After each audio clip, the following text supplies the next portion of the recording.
May kasabihan na mas mabuting manakawin kaysa masunugan. Kasi kahit papano may maiiwan pa kung manakawin at sa sunog na may pwedeng buhay maabo pa ang ating pinag-iingatan.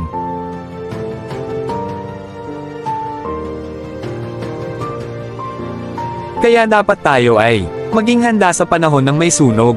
Ligtas ang may alam. Tama ka, ang pagiging handa sa panahon ng sunog ay napakahalaga. Narito ang ilang mga tips para sa fire safety. 1. Magkaroon ng fire extinguisher. Siguraduhin na mayroon kang isang fire extinguisher sa sarili mong tahanan at alamin kung paano ito gamitin. 2. Magkaroon ng smoke detector. Ilagay ang mga smoke detector sa bawat palapag ng iyong tahanan at siguraduhin ito'y gumagana ng maayos. 3. Gumawa ng fire escape plan. Planuhin kung paano makakalabas sa inyo ng pamilya sa kaso ng sunog. Matuto ng mga emergency exit routes at mag-practice sa inyong fire drill. 4. Bantayan ang mga nakakapinsalang mga kagamitan. Siguraduhin na ang mga nagpapalabas ng init, tulad ng mga kandila at mga plug ng kuryente, ay hindi iniwan ng walang bantay.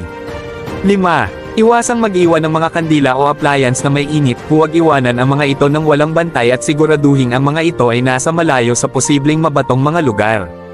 6. Magsunog lamang ng mga bagay sa pamamagitan ng tamang paraan. Huwag isunog ang mga basura o mga hindi dapat sinusunog. Magpatupad ng tamang pamamaraan sa pagsusunog, tulad ng paggamit ng lalagyan para sa mga kandila. 7. Tumawag agad sa mga emergency hotline. Kung mayroong sunog sa inyong lugar, tumawag agad sa mga emergency hotline at magbigay ng tamang impormasyon. Tandaan, ang pagiging handa ay mahalaga upang maprotektahan ang ating mga sarili at mga mahal sa buhay sa oras ng sunog.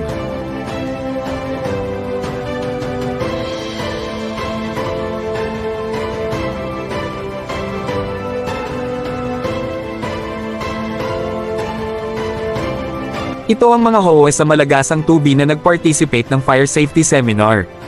HOA participant sa Fire Safety ay mga taga Mandarin Homes, Green Gate Homes 2, Green Mark Homes 2, Green Place Home 2, Green Place Homes 2 Extension, Green Mark Homes 1, Green Place Homes 3, Brandville Subdivision, 3-Lane Subdivision.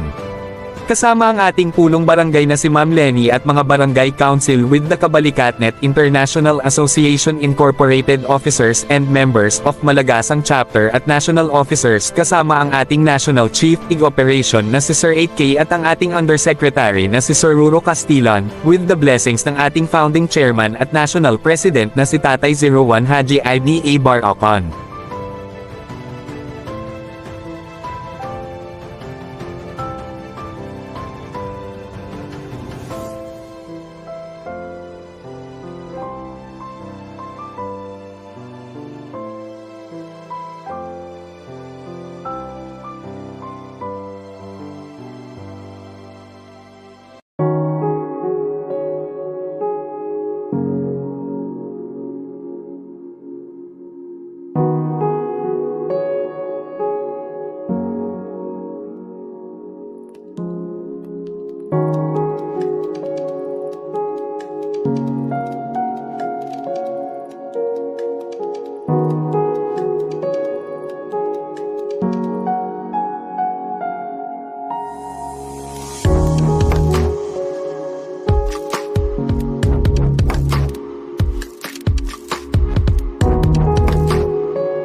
Earlier around 2 p.m., naabutan namin na naghahanda ang mga tropang Malagasang Chapter sa mga dadaling goods na magsisilbing ayuda sa mga nasunugan sa bandang Delpan, Tondo, Manila.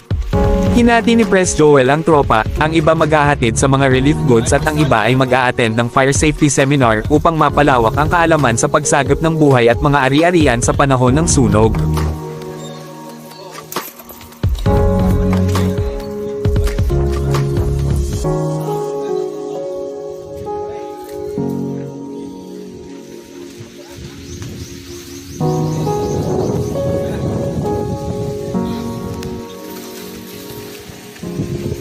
Babalik ko ba sa paring dinig?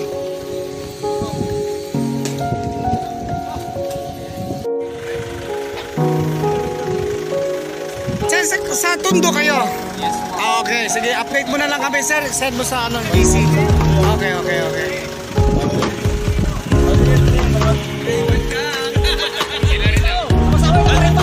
Dapat dito tayo lahat.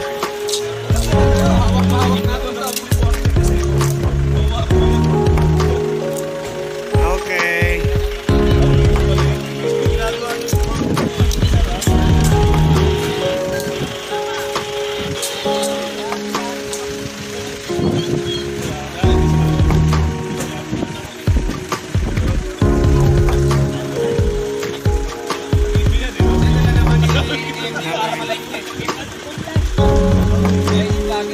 Hindi talaga, wala tayo ano, kailangan natin. Oh, mag-iingat kayo dun, ha.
Magandang buhay mga katropa. So ngayong araw na to, nakapunta tayo dito sa Malagasang chapter para po bigyang daan ang pagkakaroon ng training. Actually, isang pagkakataon to na ang mga katropa at ang samahan ng mga homeowners association dito po sa kanilang village ay magkakaroon at magkakandak po ng training ang Bureau of Fire para po sa itong event na to. Sa Fire Safety Seminar, dito po na ituturo kung ano ang kahalagahan ng may alam kung paano magkaroon ng awareness, kung paano i-handle just in case may mga emergency arises with regards to fire. So, isang tip lang talaga dyan mga katropes, huwag kang magpapanik. And the rest, i-explain po yan dito sa activity na to na kung saan involved po ang mga katropang kabalikat. Guys, ang halos lahat ng homeowners association po dito sa village na to, sa Malagasang na to, ay mga katropang kabalikat.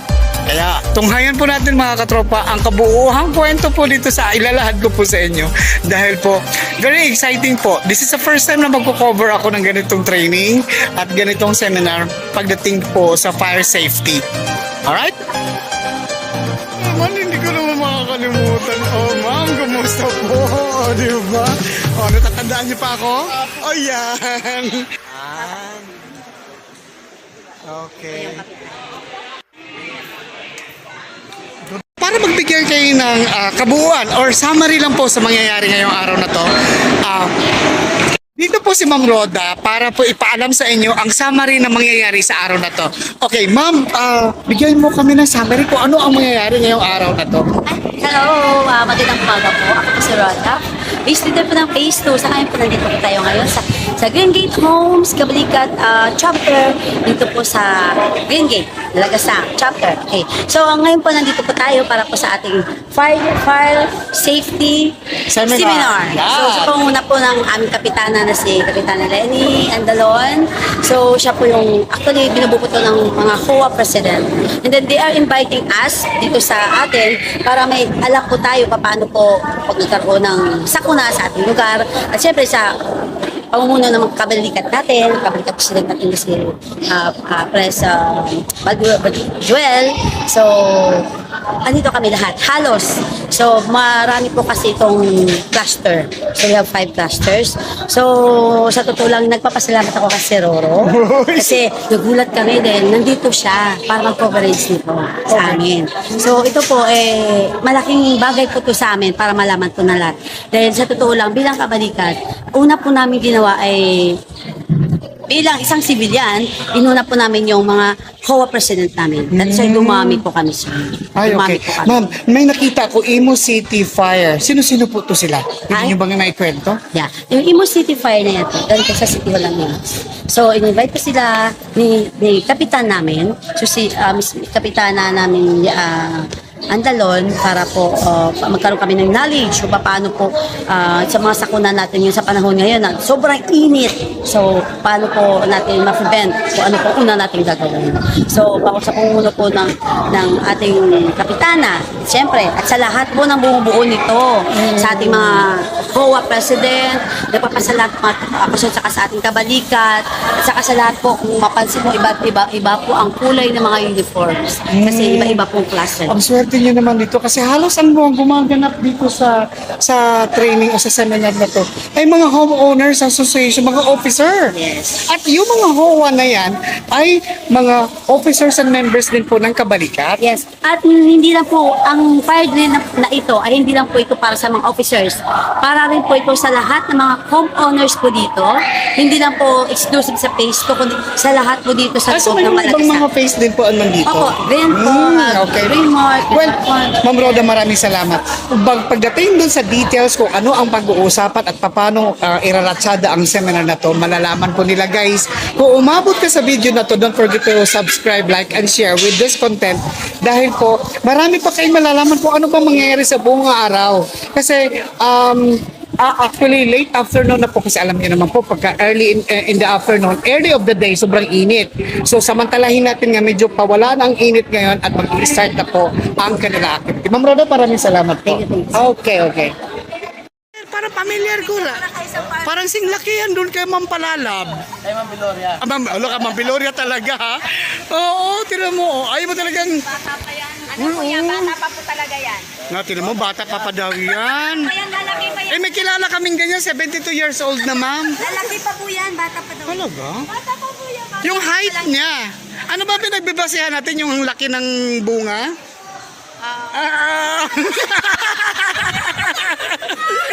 Meron akong gustong i-introduce sa inyo. Tingnan niyo naman po. Walang iba kundi ang Miss Hiyaw Girl ng Malagasang. Love it! Oh, di ba po? Oh. Laban! Kapalikat na! Chapter Malagasan! Nauna na siya. Tinog yan. Ayan ang nabuhay. Tapos lalaki pa ang pangalan niya lahat. Ay, pupunta lang ako kayo na.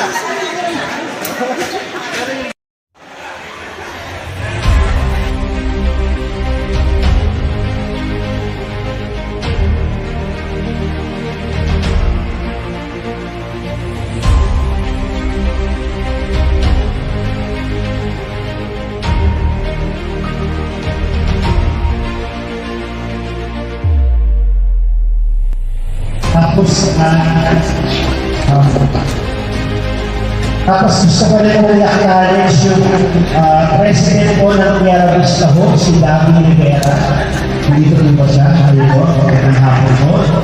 Tapos yung ating president ng ating Green Park 1, si Ms. Linda Pilar. Dito po ba? Ayan po sa idol. Tapos si Ma'am Rose Susana, siya po yung president ng GPLP, magandang hapon po sa inyo. Nandito rin po ba si Sir Marvin, si Joel Pagilobar. Tapos, last but not least, syempre, yung ating president po, si ng ating Big Hopes Phase 2, si Mr. James.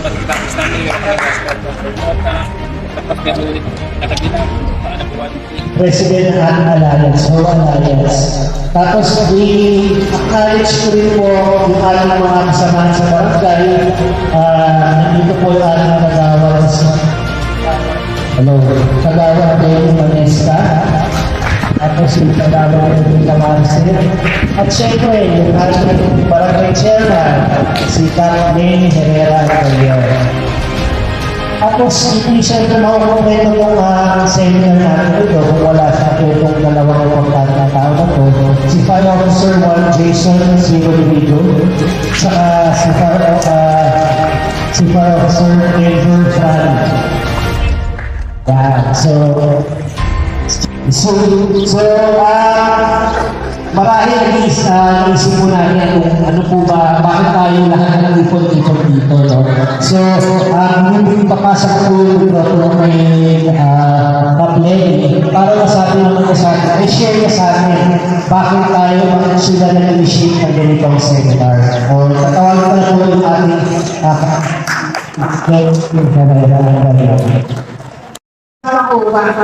kasi po, number 1 po, ayong pong tag-init ay uso po talaga ang sunog.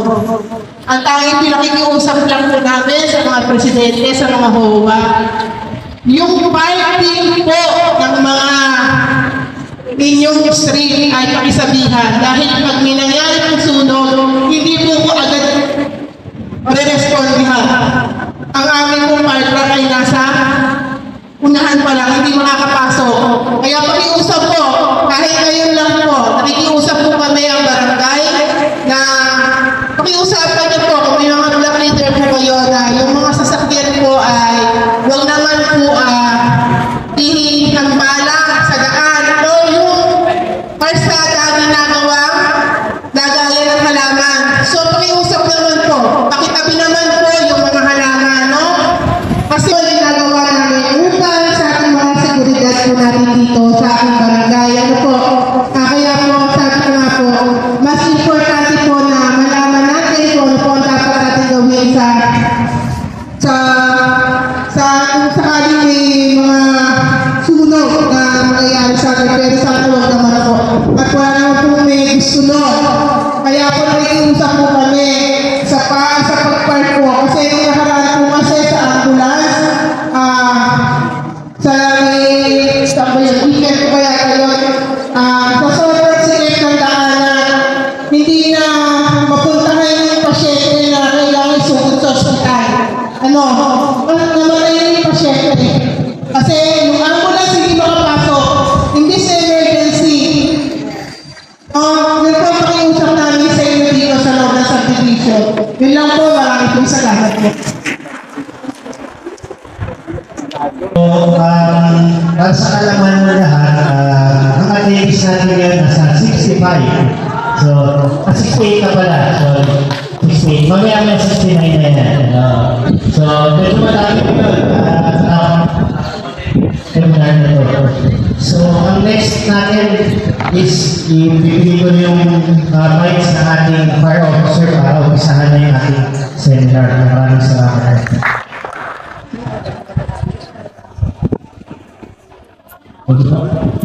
Pinapanood po sa lahat. Pasensya na po, pero nag-delay tayo kung yung mga pinakuha na po, kung yung mga pililing araw. Magsulit ngayon. Fortunately, fire out ka na iba. Nakagawa naman po yung kabilang drama. Okay, mga ilan. So actually, yung mga babanggit ko dito po sa harap is self-explanatory. For sure, alam niyo na po ito. Okay, bakit po ulit ako dito? Okay, alam niyo naman po pala. Kasi po, andito po kami para i-remind. Okay, i-remind ulit kayo.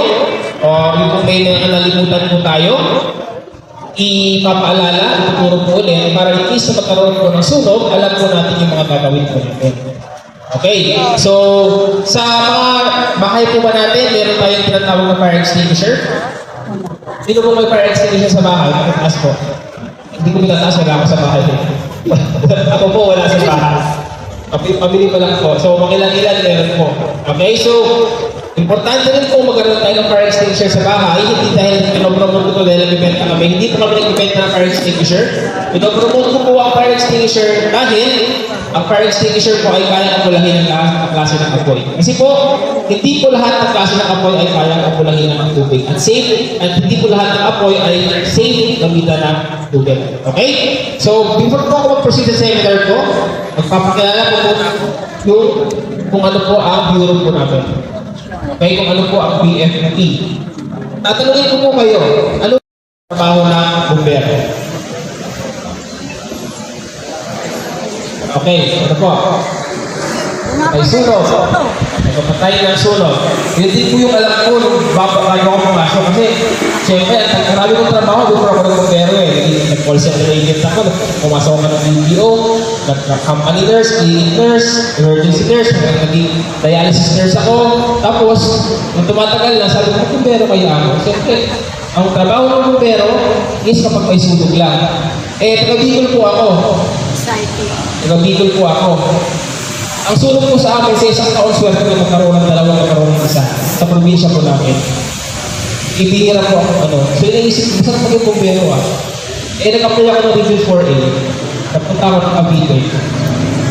Nalaman ko po, nabasa ko po yung mandato ng bumbero, yung mandato, yung mission po namin ng TFP na hindi lang po pala kami ay pamatay ng sunog. So kung mabasahin po natin, ang bumbero po, ito po ang trabaho nila. We commit to prevent and suppress destructive fires, investigate its causes, enforce fire code and other related laws, and respond to man-made and natural disaster and other emergencies. So yung tinatawag natin kamatay sunog, nandito lang po siya sa suppression. Okay? Pero ang pinaka-main na trabaho ng bumbero is more of prevention. Okay? So paano po natin makaprevent yung sunog? Okay? Sa Bureau of Fire Protection po, kami po ang nagko-conduct ng inspection sa lahat ng buildings, sa lahat ng establishment, gagawin pa lang ako nakataina, yearly. So ang inos po ay there are 60,000 na establishment na buildings. So yung 60,000 na yun, kailangan po namin seminar. Including opportunities, barangay, pininitis po namin lahat sa sentro sila ng request sa amin, tapos schedule po namin, pinupuntahan po namin lahat doon para magpunta ang fire safety center. Isa po yung way para prevent natin ang sunog. Okay? So, nalaman po rin po na ang bumbero ay in charge nito sa pag-inspect ng mga establishment. Okay?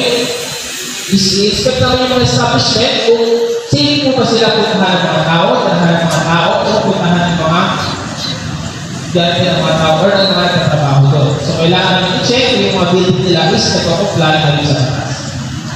So, isang ibulit ang way para prevent natin yung sunog process. So, pag nagkaroon po ng sunog sa bahay, ang may jurisdiction po doon ay Bureau of Fire Protection.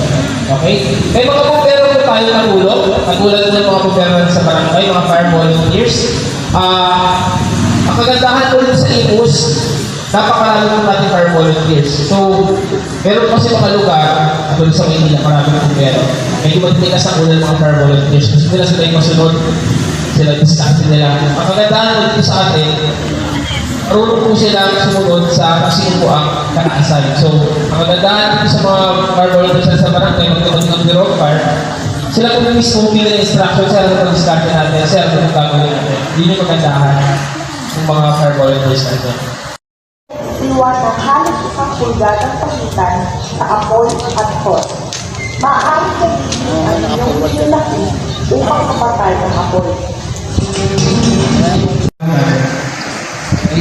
Buti nga hanggang ngayon wala pa rin baril kasi dating Presidente Duterte, wag bumili daw kami ng baril. Ayun namin. Isipin mo yung baril kami. Tapos nabuti kami ng marami. Mas maganda lang wala kaming baril. Ang mga klasifikasyon ng sunog ay sumusunod.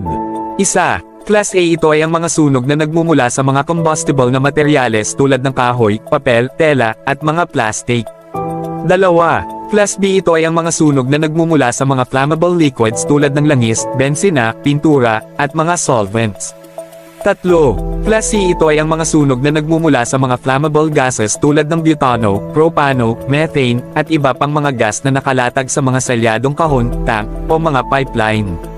Apat, Class D ito ay mga sunog na nagmumula sa mga combustible metals tulad ng magnesium, titan, potassium, at iba pang mga metal na maaring sumabog o magdulot ng malalaking sunog.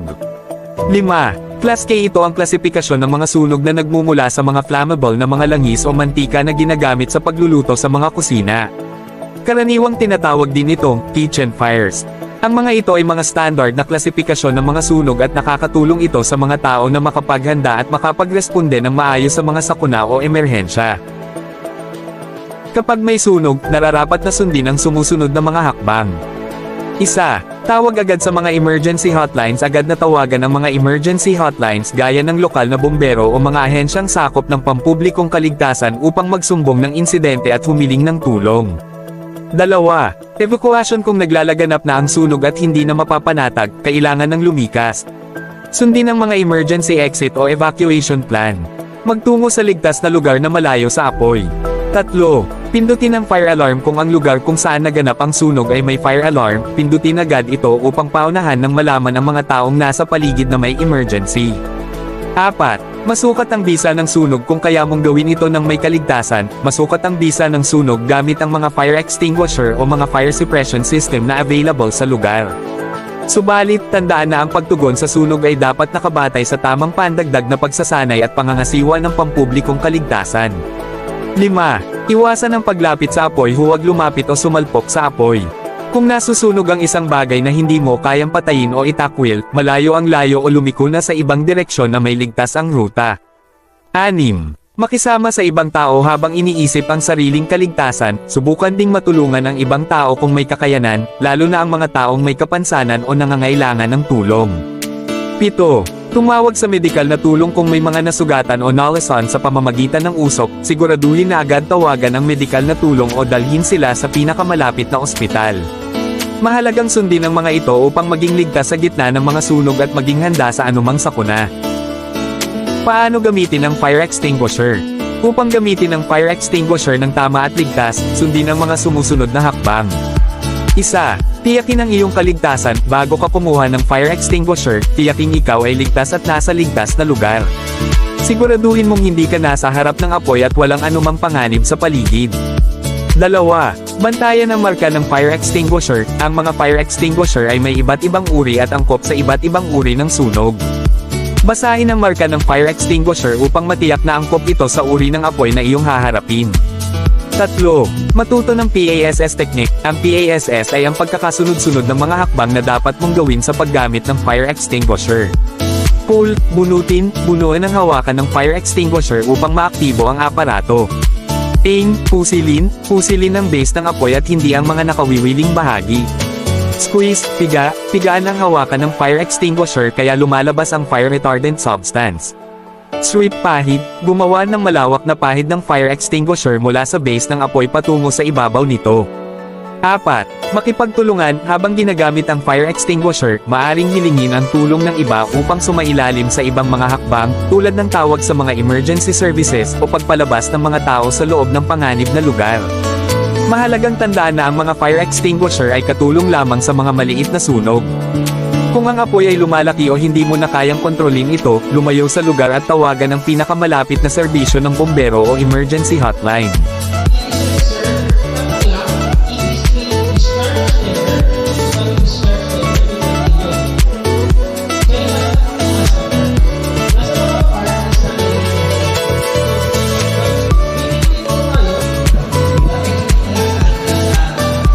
Kami po ay nagpapasalamat sa pagdalo po ng ating mga kasama dito sa ginawang Fire Safety Seminar. Sa pamamagitan po nito, mababawasan natin yung mga incident ng mga fire dito sa ating community. Kaya maraming salamat sa nag-organize sa Bureau of Fire sa Imus at sa Malagasang 2B. Maraming salamat po. Kami ay kabalikan.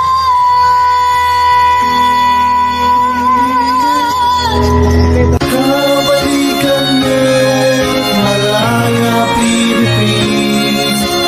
Responsibilidad namin, aming kakayanin. Ang ating samahan, lagi nating patibayin.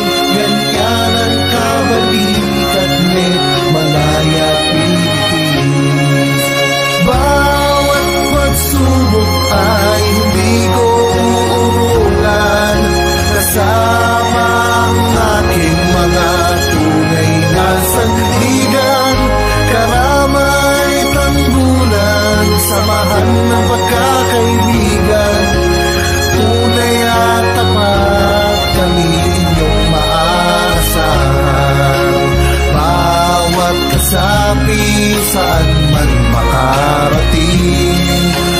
Isa ang aming anikain, pagtulong sa kapwa ang aming unahin. Ganyan ang kabalikan ni Malaya Philippines. Kabalikan ni Malaya Philippines.